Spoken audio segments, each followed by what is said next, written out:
എന്താ എന്തോ നോക്കണം നിനക്ക്? പോവാ. എടാ എന്തോ നാടാ അവിടെ? എടാ നിന്നോടാ ചോദിച്ചത്. ഞാൻ ഈ കർക്കിടകത്തിനെ വലിച്ചൂരി കടലിലെറിയാൻ പറ്റുമോ നോക്കുകയായിരുന്നു. നല്ല കാര്യം, ഊരിക്കള. നിന്റെയൊക്കെ തന്തമാരും എന്നെ ഊരി കുറെ ഉണ്ടാക്കി. തന്തയ്ക്ക് പറയരുത്. പറഞ്ഞാ നീ എന്തോ ചെയ്യും? ഒരു തൊഴി വെച്ച് തന്നാൽ എങ്ങനെ ഇരിക്കുമെന്ന് അറിയാം. അറിയാം, ഉളുക്കും. എണ്ണയും കുഴമ്പിട്ട് എന്റെ മകൻ വരും. തേങ്ങാ വിറ്റ് കിട്ടുന്ന കാശ് മുഴുവൻ ഈ മേളിലോട്ട് കെട്ടിപ്പൊക്കുന്ന എന്തിനാ? താഴെയോ ആളില്ല. എന്റെ അമ്മാവാ, സീസണായി.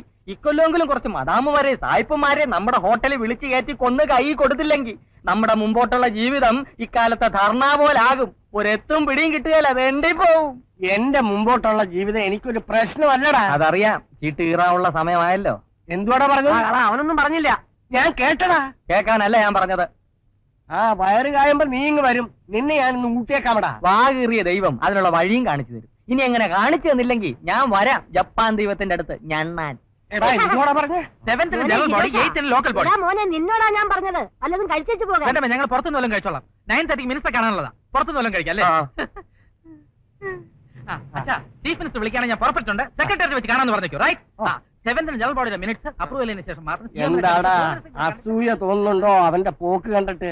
അവന്റെ പോക്കല്ല, ആ പുറകെ പോണവരുടെ പോക്ക. ഇന്ന് അവരുടെ 200-250 രൂപ പോക്ക. അവൻ ഒരു MLA ആവും.